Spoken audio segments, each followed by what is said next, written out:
Olá, sejam bem-vindos ao Fórum. Hoje nós vamos conversar sobre um assunto de interesse de muitos trabalhadores, aposentadoria por invalidez. Quais os pré-requisitos para uma pessoa ser considerada inválida para o trabalho? Existe diferenciação entre invalidez física e psicológica perante a lei? Para falar mais sobre esse assunto, eu converso com o especialista em direito previdenciário, Odacir Piacini Neto, e com a coordenadora-geral de perícias médicas do INSS, Doris Leite. Mas antes de iniciarmos nosso bate-papo de hoje, vamos assistir a uma reportagem produzida pela equipe da TV Justiça, que fala um pouco mais sobre o assunto. Acompanhe. Adriana trabalha na função de cuidadora já tem 6 anos. Ela faz quase tudo por Dona Ofélia, de 88 anos. Temos uma rotina assim de tomar café, banho, passeio, e 3 vezes por semana eu faço uma escova no cabelo, 2 vezes por semana eu trato das unhas, então eu tento fazer uma rotina diária, até ela já talvez espere por isso, né? Mas nem todos conseguem pagar um cuidador. O artigo 45 da Lei 8.213, de 1991, prevê que o valor da aposentadoria por invalidez do segurado que necessitar da assistência permanente de outra pessoa será acrescido de 25%. E em parágrafo único explica este aumento sobre o valor da aposentadoria. Será devido ainda que o valor da aposentadoria atinja o limite máximo legal. Será recalculado quando o benefício que lhe deu origem for reajustado. Cessará com a morte do aposentado, não sendo incorporável ao valor da pensão. Se nós formos utilizar a interpretação literal, só tem direito efetivamente quem se aposenta por invalidez, não aquele que fica inválido após a concessão da aposentadoria. Quem precisar desse benefício e preencher esses requisitos, ou seja, estiver necessitando, estiver inválido e precisar de um cuidador, pode sim buscar a via judicial. Bom, antes de começar a nossa conversa aqui, eu gostaria muito de agradecer a presença de vocês aqui conosco. Doutora Odacir, para começar, esse adicional de 25% gera bastante polêmica. Como é que ele é concedido? Vale para todo tipo de invalidez ou só para alguns casos? Ele vale para aquelas invalidez em que o segurado que foi aposentado, ele tem a necessidade de um acompanhamento permanente, como o caso da reportagem. Então, o segurado ele deve procurar uma agência do INSS demonstrando a necessidade desse acompanhamento permanente. Instaura-se um procedimento administrativo em que vai ser efetivamente averiguado a necessidade do acompanhamento permanente e, caso fique comprovado ao final desse procedimento administrativo, ele vai receber um acréscimo de 25% sobre o valor do salário de benefício. E esse acréscimo ele se justifica justamente pela questão do pagamento, né? Normalmente esses cuidadores, essas pessoas que têm o acompanhamento de idosos, de pessoas que aposentam por invalidez, costumam ter um valor considerável. Então, o legislador ele se preocupou com essa questão, trazendo esse acréscimo de 25% para esses casos. E esse acréscimo vale por tempo indeterminado? Ele vale enquanto a pessoa permanecer inválida e permanecer com a necessidade de ter esses cuidados permanentes. Doutora Doris, e como é concedida a aposentadoria por invalidez? Quais são os critérios? Uma das funções da perícia médica do INSS é avaliar a capacidade ou incapacidade do segurado, a incapacidade laborativa do segurado. Bem, a perícia considerando que aquele segurado está incapaz para o trabalho e insuscetível de reabilitação profissional para outra atividade que lhe garanta a subsistência, automaticamente concede a aposentadoria por invalidez. E esse processo é rápido ou costuma demorar? Depende. Normalmente esse segurado já está em benefício por incapacidade pelo INSS, então é automático, não é um benefício que normalmente ele solicite. Esse segurado já vem em acompanhamento, já vem solicitando o seu benefício há algum tempo e é reconhecido então pela perícia médica. Em alguns casos é um benefício inicial, mas que a pessoa já vem com um comprometimento tão severo que a perícia automaticamente já concede a sua aposentadoria por invalidez. Agora, pode existir uma aposentadoria por invalidez temporária se, por exemplo, essa pessoa se restabelece? Ela pode voltar ao trabalho?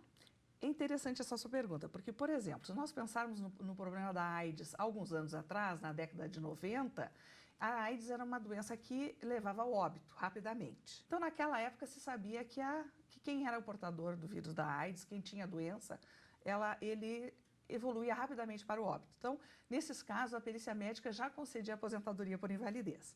Hoje, a gente já sabe que essas pessoas, com o avanço da medicina e com a presença do coquetel, não é, terapêutico, as pessoas têm uma vida praticamente normal, são reinseridas no mercado de trabalho e acabam falecendo de outras, como são portadores de uma doença crônica, acabam falecendo de outras doenças.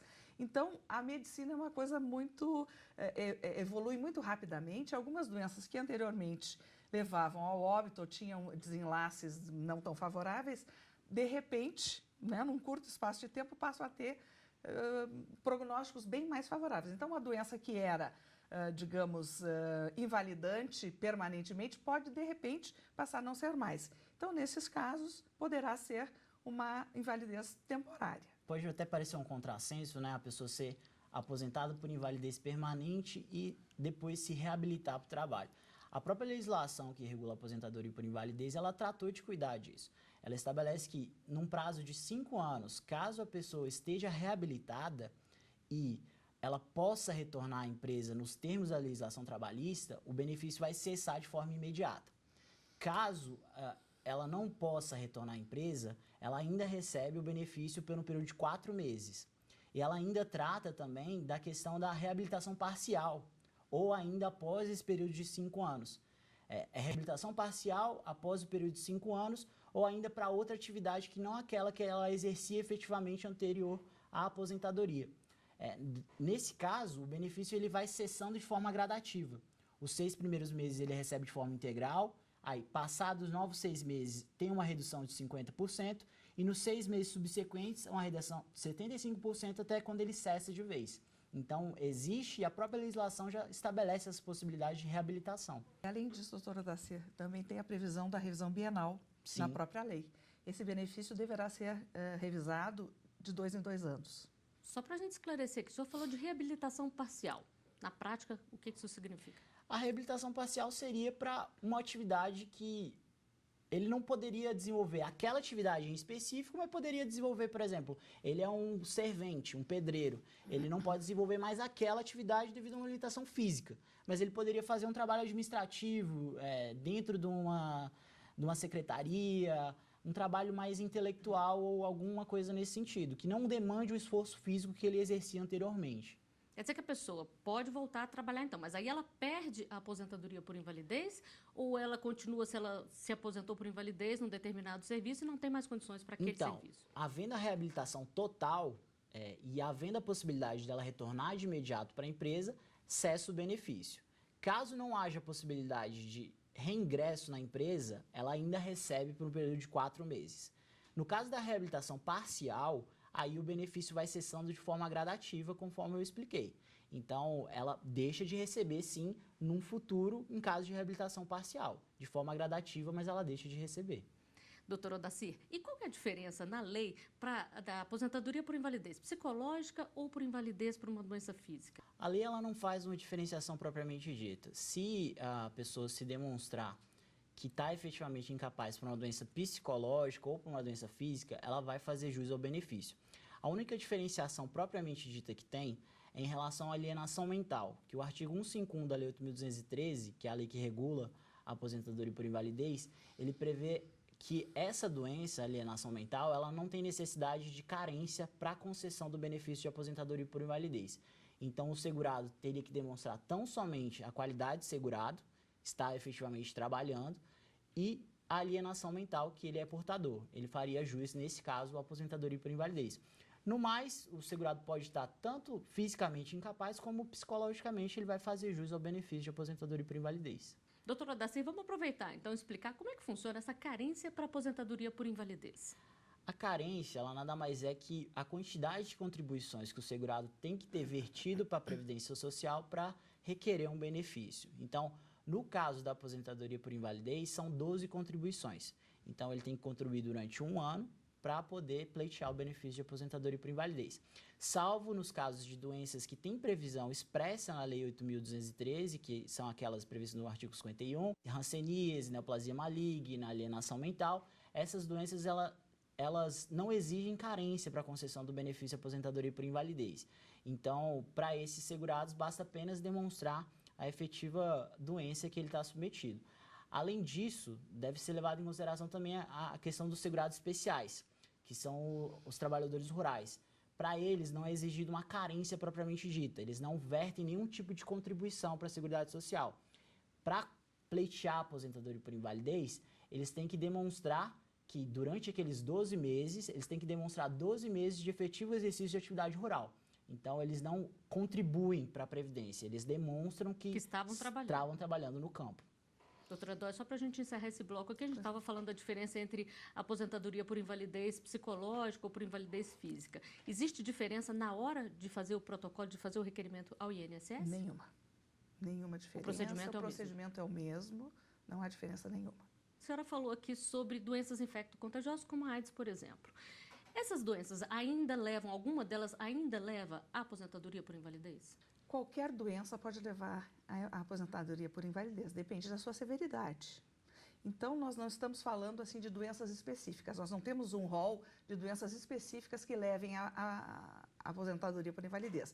Nós temos quadros, não é, dentro das doenças que, devido à sua severidade, podem levar a uma incapacidade total, não é, e que impossibilitem a pessoa de trabalhar, de exercer a sua atividade laborativa. Então, nesses casos, dependendo, a pessoa vai efetivamente evoluir para a aposentadoria por invalidez.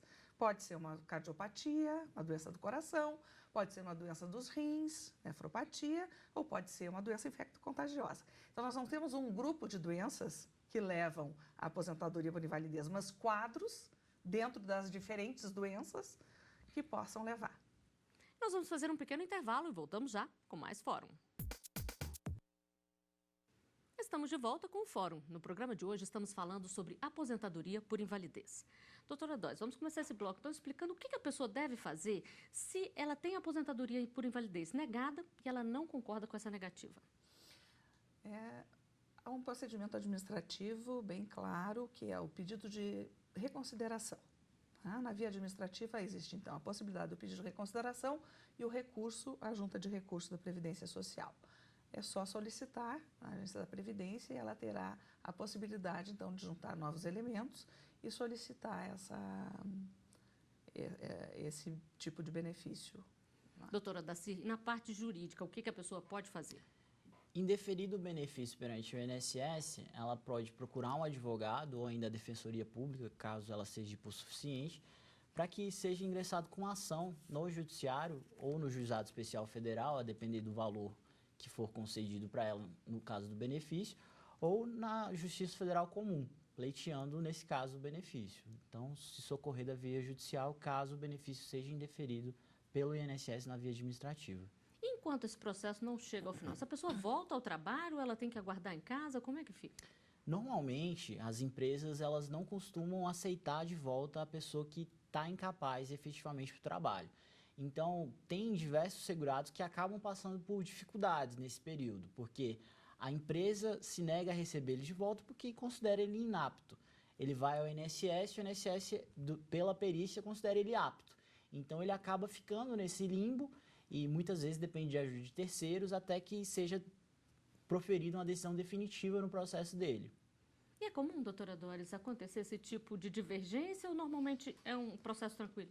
Pois é, existe assim digamos, um estigma, né, da perícia médica, mas nós concedemos mais do que nós negamos os benefícios por incapacidade. Hoje, 60% das solicitações de requerimento no INSS é por benefício por incapacidade. E desses, 60% a gente concede. Só que realmente é uma zona conflituosa, né? Porque envolve pecúnia. Mas os dados que nós temos são esses. Doutora Daci, vamos então falar de valor agora. Em caso de aposentadoria por invalidez, a pessoa recebe o pagamento integral? O conceito integralidade, propriamente dito, ele não se aplica ao regime geral de previdência. No regime geral de previdência, a aposentadoria por invalidez ela é 100% do salário de benefício. Daí acredito que tiram-se o conceito de integralidade. Mas ela é calculada com base em 80% das maiores contribuições de todo o período contributivo, sem a incidência do fator previdenciário. No caso da aposentadoria por invalidez, o tão discutido fator previdenciário não incide. Então, feita essa média aritmética dos 80% de salário de contribuição, esse vai ser o valor do salário de benefício da pessoa. E os dependentes dessa pessoa, caso ela venha a falecer, eles têm direito a essa aposentadoria? Eles não têm direito à aposentadoria propriamente dita. Eles podem requerer uma pensão por morte em decorrência dessa aposentadoria por invalidez que o segurado titular recebia. Doutora Dóris, e no caso do auxílio-doença, a pessoa tem que estar contribuindo com o INSS para ter direito a ele ou não? Sim, porque é um benefício de caráter contributivo, certo? Então, você tem que estar contribuindo para ter direito a ele. Tem que ter uma carência de, no mínimo, 12 meses, assim como o doutor falou, em relação à aposentadoria por invalidez. A não ser naqueles casos previstos em lei que também foram apontados. Ou acidente de qualquer natureza, não é? Ou aquelas doenças previstas, tuberculose, neoplasia maligna, AIDS, para que isso possa ser concedido. E tem um prazo máximo para esse auxílio? A pessoa pode ficar um tempo máximo afastada do trabalho ou enquanto durar a doença? Não há um prazo máximo. Nós temos total autonomia para conceder aquilo que for necessário para a pessoa. Doutora Daci, se a pessoa, por exemplo, se acidenta no trabalho e fica incapacitada, ela, além da aposentadoria por invalidez, ela tem direito também a uma indenização? Isso foi uma discussão que durou muito tempo na jurisprudência. A natureza da indenização ela é diversa da natureza do benefício previdenciário decorrente do acidente em trabalho. Então, hoje em dia, já pacificou o entendimento no sentido de ser possível, sim, a acumulação do benefício previdenciário indenizatório decorrente do acidente de trabalho e a indenização contra a empresa, em decorrência do acidente de trabalho. Então, são situações distintas e fontes pagadoras distintas. Uma é o benefício previdenciário, em que ela vai pleitear junto à Previdência Social e a fonte pagadora vai ser o INSS, e a outra vai ser a indenização que ela vai pleitear via reclamação trabalhista em desfavor da empresa. Então, existe sim essa possibilidade de acumulação. Doutora Dóris, no início dos anos 90, a gente teve muitos casos de LER, a lesão por esforço repetitivo. Isso ainda acontece? Ainda acontece muitos casos de LER, mas hoje há uma preocupação maior das empresas, não é? Em relação às doenças ocupacionais. Então, até porque existe uma situação no INSS, que é a inversão do ônus da prova, é o nexo técnico epidemiológico. Elas têm um ônus se elas acidentam mais os seus empregados. Então, isso também ajuda a fazer com que as empresas tenham um outro olhar sobre a saúde do trabalhador. E eu acho que, assim, toda a situação também da sociedade brasileira faz com que se tenha uma nova perspectiva em relação a isso. Então, eu acho que hoje a gente evoluiu mais em relação a essa visão de saúde do trabalhador. Mas ainda existe, com certeza. E qual é a preocupação hoje? As empresas têm um cuidado em fazer alguns exercícios, em dar um tempo de intervalo para o trabalhador? O que é que tem que ser feito? Isso também é importante, mas não só isso. Existe até um termo interessante, que é do Dr. Mário César, aqui da UNB, que ele chama o ofurô corporativo. Então, a empresa se preocupa só em fazer essas atividades, tirar o seu trabalhador, fazer um exercíciozinho, tudo, mas só isso não basta. As atitudes têm que ser mais profundas, né? Às vezes na organização do trabalho, porque isso também pode gerar sofrimento no ambiente de trabalho. As chefias têm que estar conscientes, né, da pressão que é feita, às vezes, de cima para baixo sobre o seu trabalhador. Então, é uma série de atitudes que tem que modificar dentro de uma empresa, na verdade. Então, só isso não adianta. É bom, mas não adianta. Mas só as empresas têm modificado? Tem modificado. Eu acho que essa conscientização está cada vez maior. Doutora Dacira, a gente vê em muitas empresas, principalmente da área de construção civil, os avisos de estamos há tantos dias sem acidentes. Isso acaba sendo um fator de propaganda para a empresa, vamos dizer assim, ou a empresa é punida se ela não faz uma precaução maior? Em verdade, ela tem que observar todas as normas de segurança do trabalho, né?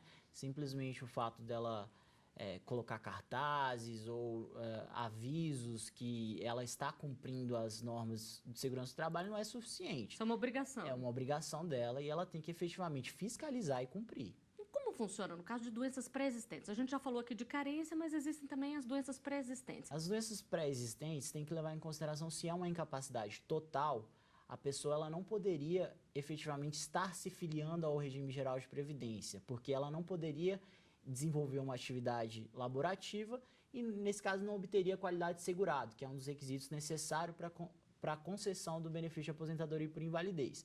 Até porque isso poderia ser tratado como uma espécie de fraude, já que a pessoa tem ciência da incapacidade dela, sabe que ela não pode trabalhar, ela se filia ao regime geral de previdência justamente para buscar uma fonte de renda.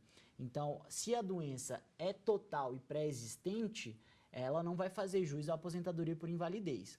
Agora, tem determinadas doenças que a pessoa é portadora e que possibilita ela o desenvolvimento da atividade laborativa. No entanto, caso essa doença se agrave em decorrência da atividade laborativa, nesse caso, sim, ela pode fazer jus à aposentadoria por invalidez. A gente poderia dar o exemplo, por exemplo, de uma cardiopatia, como a senhora já falou antes, doutora Doris? Poderia, digamos assim, a pessoa é portadora de uma hipertensão, uma pressão alta, não é? Com alguma complicação, digamos, uma diabetes, mas tem plena capacidade laborativa hoje, controla tudo isso.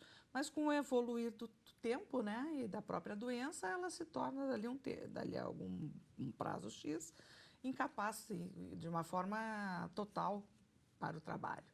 Então, a doença já existia, mas não existia o agravamento. E com o agravamento, então, é possível que ela se torne definitivamente incapaz para o trabalho. E com isso consiga a aposentadoria? Sim. Agora, se for caso de fraude, como o senhor falou aqui, essa pessoa está cometendo um crime e pode ser punida, né, doutora Daci? Sim, existem as fraudes contra a Previdência que são apuradas no âmbito penal, né? O Código Penal tem essa previsão de fraude previdenciária. Para encerrar, eu gostaria de saber de vocês quais são os avanços que aconteceram nessa área nos últimos tempos. Doutora Daci? Olha, a Lei 8.213, ela não teve nenhuma alteração sensível em relação à aposentadoria por invalidez. A principal alteração que teve em relação a esse benefício foi no tocante ao valor, a forma de cálculo do salário de benefício. Até 95, existia uma distinção entre o benefício concedido em decorrência de acidente de trabalho e o benefício decorrente de moléstias, as demais moléstias. No caso das moléstias que não eram decorrentes de acidente de trabalho ou doença do trabalho, o valor do salário de benefício era 80% do salário de benefício, mais 1% a cada 12 meses de contribuição. Já no caso de acidente de trabalho ou doença profissional, era 100% do salário de benefício. Hoje, isso se errou, todo e qualquer benefício de aposentadoria por invalidez que é concedido consiste numa renda mensal de 100% do salário de benefício. E para a senhora, doutora Doris, quais foram os principais avanços nessa área ultimamente? Pois é, a gente não vê assim grandes avanços, né? A legislação é mais ou menos estanque, parece que preenche os requisitos que a sociedade espera, então não vejo assim maiores avanços, né? Mas nós estamos lá, a perícia médica cumprindo seu papel, avaliando aquilo que considera necessário, se atualizando sempre, com a evolução da medicina, né? Se atualizando para que possa corresponder àquilo que se espera. E as pessoas estão mais conscientes do direito delas e buscam mais quando elas realmente necessitam? As pessoas estão mais conscientes, digamos, né? Buscando os seus direitos. Bom, eu agradeço muito a entrevista de vocês aqui no Fórum. E estamos chegando ao final do programa de hoje. Eu conversei com o especialista em Direito Previdenciário, Odacir Piacini Neto, e com a coordenadora geral de Perícias Médicas do INSS, Doris Leite. Quer rever esse programa? Acesse o site da TV Justiça, www.tvjustiça.jus.br. E você também pode ajudar a nossa equipe a fazer o Fórum. Envie um e-mail para forum@stf.jus.br. A gente tem um novo encontro na próxima semana. Até lá!